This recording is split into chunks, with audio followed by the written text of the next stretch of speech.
La ministre Kandia Camara, présidente du Sénat, disait, et je la cite, « Le 25 octobre 2025, les gens de l'opposition vont aller dormir à 19 h.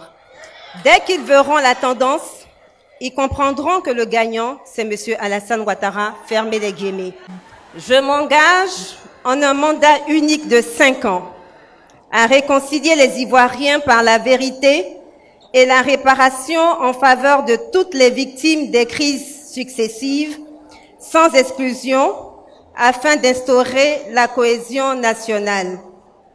Je m'engage à rendre la justice réellement indépendante du pouvoir exécutif. Je m'engage à désendetter la Côte d'Ivoire.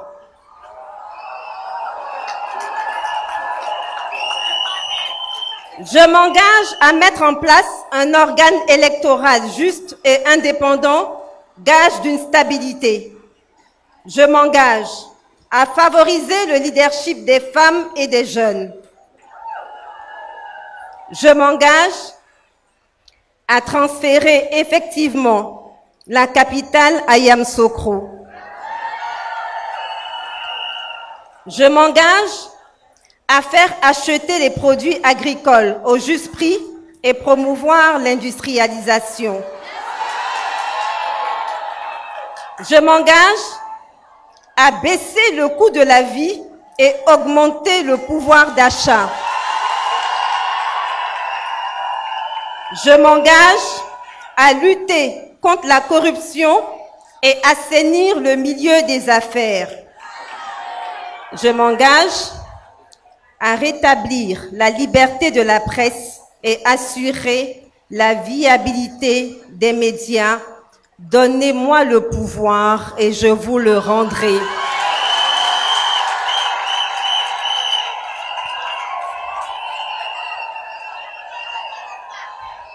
Vous savez déjà, mesdames, que ces 10 engagements ne sont pas de moi puisque je ne suis pas la candidate.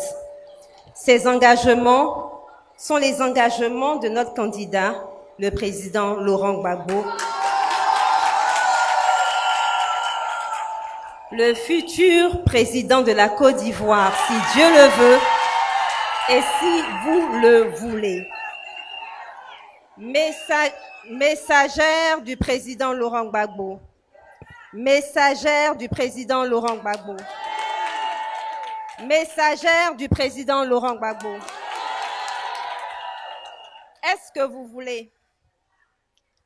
voulez que le président Laurent Gbagbo soit le futur président de la Côte d'Ivoire?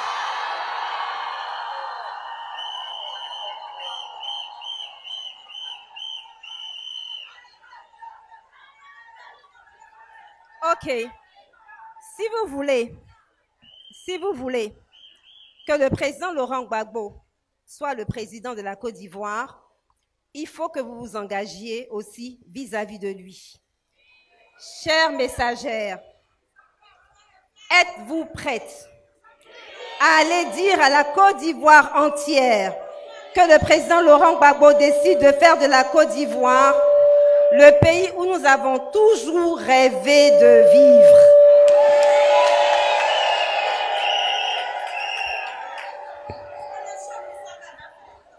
Alors, comme vous êtes chaude pour ça, vous allez aller dire à tout le monde que le président Laurent Gbagbo fera de la Côte d'Ivoire un pays fort de ses richesses où l'argent travaillera, mais circulera surtout de votre poche à la poche de votre concitoyen. Êtes-vous prête à aller dire à la Côte d'Ivoire que le président Laurent Gbagbo vient pour tous les enfants de la Côte d'Ivoire? Aucune ethnie ne sera au-dessus d'une autre. On ne parlera plus du nord, du sud, de l'ouest, du sud, de l'est, du centre, mais on parlera des sœurs et des frères ivoiriens. Et nous vivrons en bonne intelligence avec nos frères africains ainsi qu'avec toutes les communautés étrangères. Il fera bon vivre en Côte d'Ivoire. Ce ne sera plus une Côte d'Ivoire où nous avons peur de parler, mais ce sera une Côte d'Ivoire de liberté. Mesdames, pour célébrer cette liberté et cette fraternité bientôt retrouvée, je vais vous demander de vous lever pour que nous chantions ensemble l'Abidjanaise. Merci. Madame Odesse Soye, ma tante, Tata Odesse Soye, présidente des Messagères.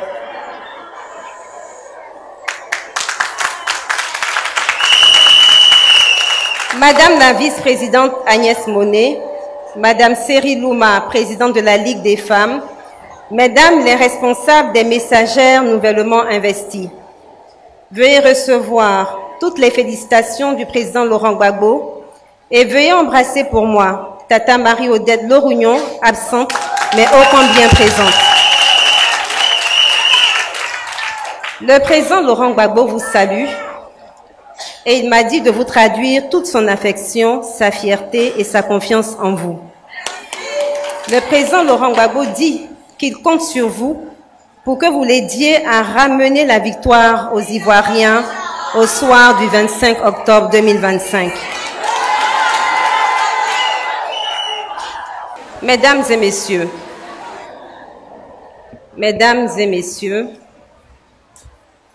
je n'ai pas pour habitude de parler de nos voisins d'en face. Mais quand quelqu'un fait quelque chose de bien, il faut en parler. On ne doit pas toujours dire ce que l'autre fait de mal. Récemment, j'ai lu sur un site en ligne une phrase de la ministre Kandia Camara, actuelle présidente du Sénat, qui disait, et je la cite, ouvrez les guillemets, « Le 25 octobre 2025, les gens de l'opposition vont aller dormir à 19 h. Dès qu'ils verront la tendance,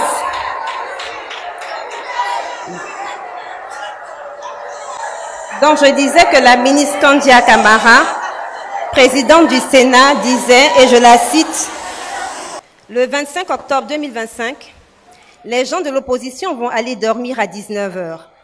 Dès qu'ils verront la tendance, ils comprendront que le gagnant, c'est M. Alassane Ouattara, fermez les guillemets. » Cette phrase de la ministre Kandia Camara est une phrase de Samuel Eto'o. Il l'avait prononcée en 2005 avant de venir jouer un match contre les éléphants, ici en Côte d'Ivoire, pour la qualification à la Coupe du Monde. Quand Samuel Eto'o a dit ça, si vous vous en souvenez, les Ivoiriens ont effectivement dormi à 19 h. Mais à la fin, il y a eu un retournement de situation. Et ce sont les Ivoiriens qui sont allés à la Coupe du Monde et pas le Cameroun. Je dis ça, je dis plus rien. Mais en quoi ce que la ministre Kandia Camara a dit est bien? J'ai dit que ce qu'elle avait dit était bien. En quoi cela est bien? Ce que j'ai apprécié dans son discours, c'est qu'elle n'a pas menacé, elle n'a pas insulté, et c'est comme ça qu'une campagne électorale doit se dérouler. En utilisant la phrase du joueur de foot Samuel Eto'o, elle compare l'élection présidentielle à un jeu, ce qui augure, j'espère, d'une campagne électorale apaisée. Il est dit que la Côte d'Ivoire a organisé la meilleure CAN. Nous sommes tentés de penser que la Côte d'Ivoire organisera aussi la meilleure élection présidentielle. Mais, pour qu'il y ait un bon match et pour qu'à la fin, on dise que le match a été transparent et apaisé, il faut des joueurs et de bons joueurs. Il faut aussi un arbitre impartial. Et c'est la compétition qui impose les joueurs et non le joueur qui choisit son adversaire. Et l'arbitre ne doit pas avoir de parti pris. Au PPACI, nous avons un seul joueur, pas deux, pas trois, nous en avons un seul. En plus Notre joueur vient de Gagnoa. Et tout le monde sait qu'à Gagnoa, nous avons de grands joueurs. Didier Drogba, Zokora Maestro, Kader Keita, Masse Gradel, Franck Kessier, la panthère de Zébizékou. Toi-même, tu sais que moi, je sais que ces pays connaissent. Si je dis pas son nom, le morceau sera pas doux. Koudou Laurent Gbagbo, il vient de Gagnoa, Gagnoa. Toi-même, tu sais que moi, je sais que ces pays connaissent. Si je dis pas son nom, le morceau sera pas doux. Koudou Laurent Gbagbo, il vient de Gagnoa, Gagnoa.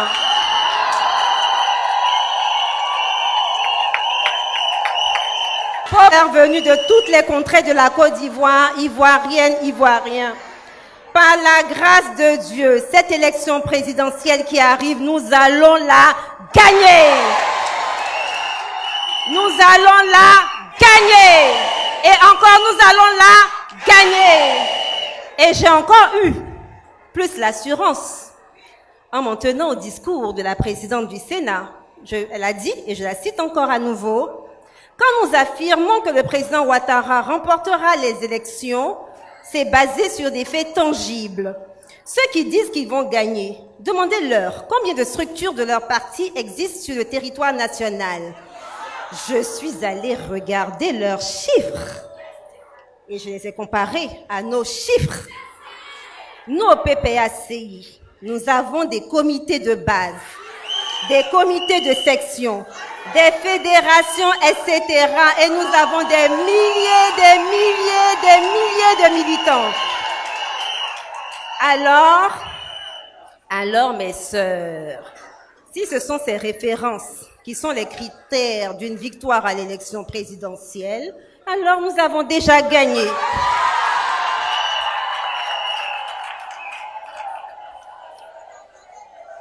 Chères messagères, le travail de la campagne du candidat Laurent Gbagbo est entre vos mains. Tante Odette, dis s'il te plaît aux messagères de Gbagbo que notre chef ne doit pas trop se fatiguer parce que la digba dette qu'il attend là, ce n'est pas un petit travail. Les gens n'aiment pas qu'on dise ça, mais je vais dire encore que la digba dette qu'il attend, ce n'est pas un petit travail.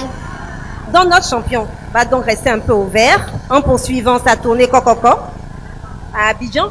Et puis vous, toutes les messagères, vous allez parcourir toute la Côte d'Ivoire et vous allez commencer la campagne pour le président Laurent Gbagbo. Tata Odette, est-ce que vous êtes prête pour ça?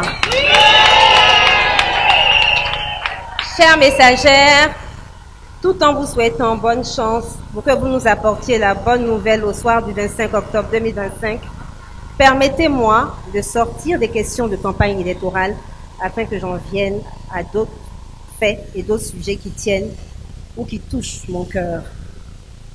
Monsieur le Pex Dano Djedje, président des cartes de Gagnoa, Monsieur le vice-président Tonton Otro Laurent, autorité politique du Parti des peuples africains, Mesdames et Messieurs, les cadres du GOR, merci pour votre présence à mes côtés. Je me sens honorée et rassurée.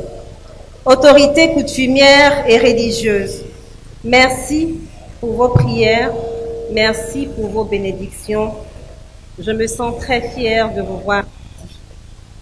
Chères sœurs et chers frères, il y a un adage qui dit, quand tu ne sais pas où tu vas, il faut savoir d'où tu viens. Nous avons non seulement la chance de savoir où le président Laurent Gbagbo va, mais nous avons aussi la chance de savoir d'où il vient. Il va pour occuper le palais présidentiel et il vient de Gagnoa. Monsieur Laurent Gbagbo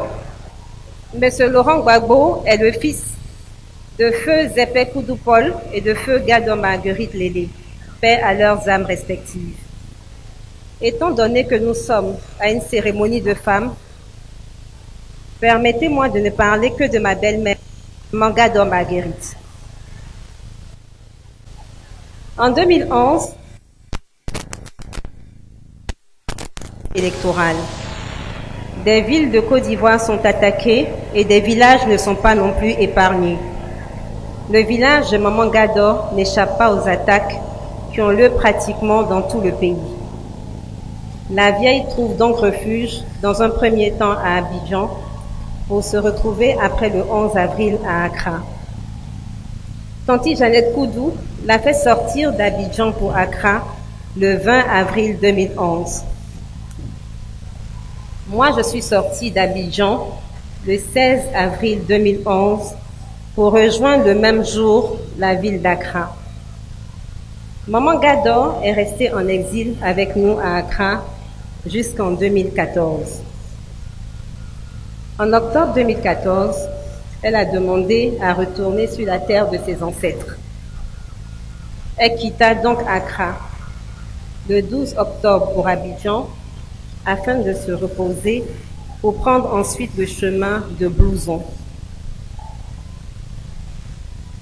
Au bout de 3 jours à Abidjan, elle a insisté pour rentrer dans son village malgré le fait qu'elle était un peu fatiguée. Par mesure de précaution, nous avons demandé qu'une ambulance soit mise à sa disposition pour prévenir toute complication médicale au cours du voyage. Nous n'avons malheureusement pas obtenu l'ambulance. Elle a dû donc faire la route dans une voiture normale. Et c'est sur le chemin de son village, le mercredi 15 octobre 2014, que maman Lélé Gador Marguerite a rendu l'âme au service des urgences de l'hôpital de Yamoussoukro. Elle n'a pas vu son village avant de mourir, mais elle est au moins morte sur la terre ivoirienne et nous remercions le Seigneur pour cela. Mesdames et messieurs, quand maman Gador Marguerite est décédée, nous avons dû user de toute la diplomatie nécessaire. Je vous épargne les détails pour annoncer la terrible nouvelle à son fils, qui lui était injustement détenu à la prison de La Haye. Le président Laurent Gbagbo, sachant que la CPI autorise aux détenus en détention préventive,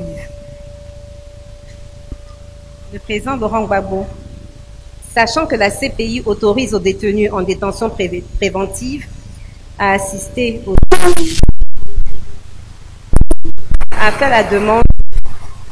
a fait la demande pour pouvoir accompagner sa mère à sa dernière demeure. Mais les autorités ivoiriennes ont refusé.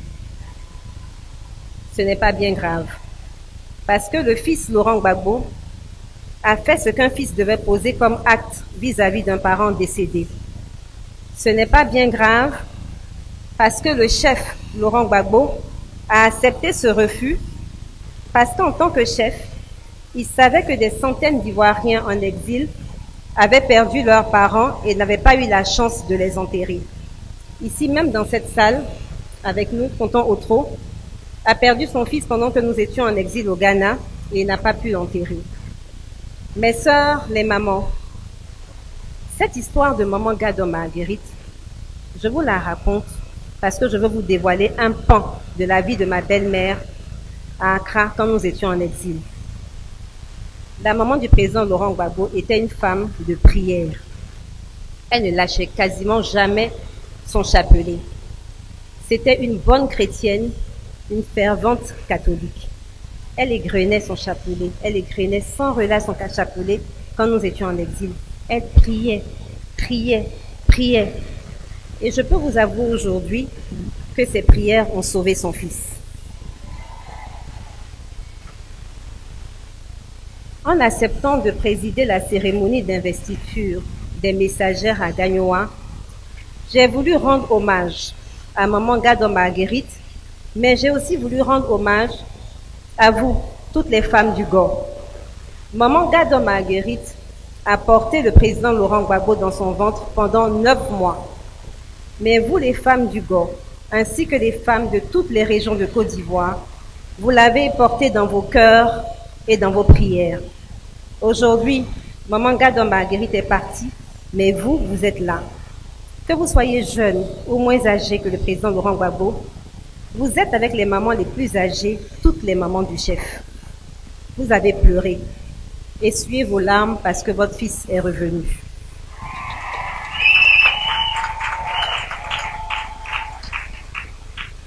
Le président Laurent Gbagbo, il a pardonné ceux qui lui ont fait du mal et il vous demande de pardonner. Vous avez prié pour lui. Vous avez prié pour lui et il a été libéré de la prison de la CPI. Le président Laurent Gbagbo m'envoie vous dire merci, merci pour toutes vos prières. Je m'associe au président Laurent Gbagbo pour vous dire infiniment merci. Nous vous remercions du fond du cœur. Ayao, ayao, ka, ka, ka.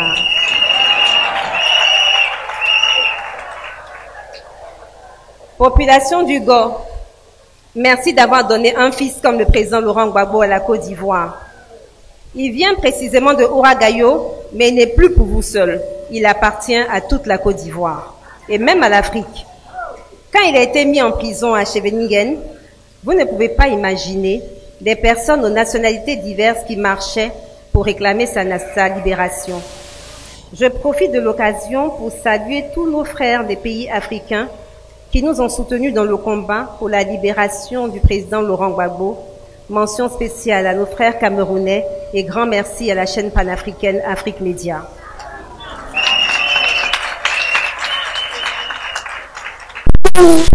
Mesdames et messieurs, le GO n'a pas que donné le président Laurent Gbagbo à la Côte d'Ivoire.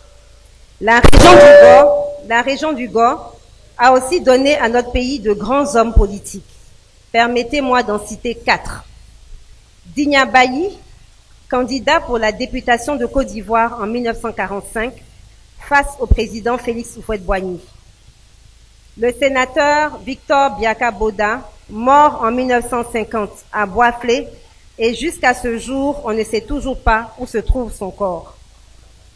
Le médecin Djedje Capri, emprisonné en 1958 parce qu'il s'opposait au régime en place.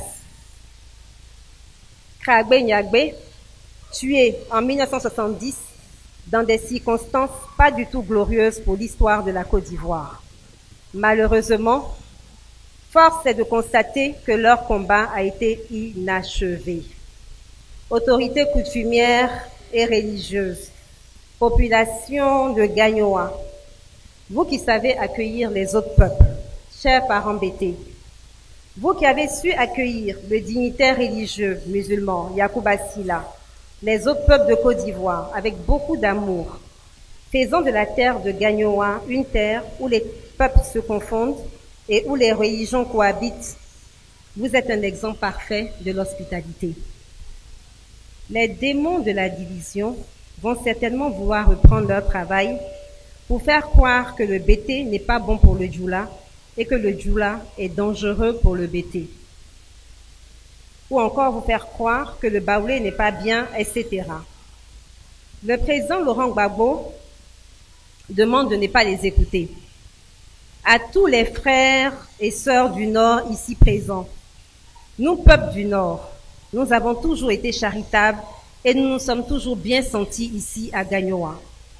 Le président Laurent Gbagbo relate avec beaucoup de plaisir les bonnes relations qu'il a avec ses frères du Nord installés à Gagnoa.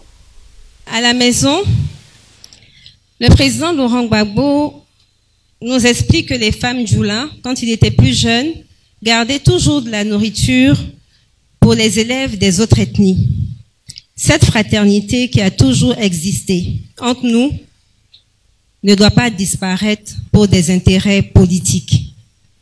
Selon moi, il n'y a pas de problème entre les ethnies, mais il y a un problème entre les militants des différents partis politiques. Il ne faut donc pas stigmatiser les gens en fonction de leurs ethnies. Être djoula ne veut pas forcément dire qu'on est du RDR. Tout comme être bété ne veut pas dire qu'on est PPACI ou encore baoulé ne devrait pas être le signe d'une appartenance au PDCI. La preuve, je suis Maoka de Touba et je suis PPACI et cerise sur le gâteau, je suis mariée à un bété. C'est ça la vraie Côte d'Ivoire. Chers parents du Go, chers parents du Djoulabougou, chers invités, je ne vais plus être longue, mais je veux terminer mes propos par une profession de foi. Si Dignabayi, Biaka Boda, Djedje Capri et Kragbe Nyagbe n'ont pas pu achever le combat pour la démocratie, je suis certaine que vos prières permettront au président Laurent Gbagbo d'achever toute cette lutte entamée par ces hauts dignitaires du Go et par tous les grands combattants de la liberté. Je suis certaine que le président Laurent Gbagbo va achever le combat pour la démocratie, la souveraineté et l'indépendance financière de la Côte d'Ivoire parce que nous avons mis sa candidature entre les mains du peuple de Côte d'Ivoire et la voix du peuple est la voix de Dieu. Nous avons donc mis la candidature du président Laurent Gbagbo entre les mains de Dieu. Dieu, que nous les musulmans appelons Allah, n'a pas fait sortir le président Laurent Gbagbo des décombres du palais présidentiel pour rien. Dieu n'a pas fait sortir le président Laurent Gbagbo de la prison de La Haye pour rien. Dieu n'a pas fait revenir le président Laurent Gbagbo de la Belgique pour rien. Dieu n'a pas fait créer le PPACI pour que cela soit une œuvre inutile ou vaine. Dieu n'est pas passé par la voix des militants du PPACI pour que ceux-ci demandent au président Laurent Gbagbo d'être candidat comme ça pour rien. Et Dieu qui a permis que le président Laurent Gbagbo accepte d'être candidat n'est pas un Dieu d'inachèvement. Il est un Dieu d'achèvement. Quand Dieu commence, il achève. Quand Dieu commence, il achève. Quand Dieu commence, il achève. Je vous remercie et Laurent Gbagbo va achever le travail de Dignabayi et de tous nos autres frères. On est ensemble et que Dieu vous bénisse.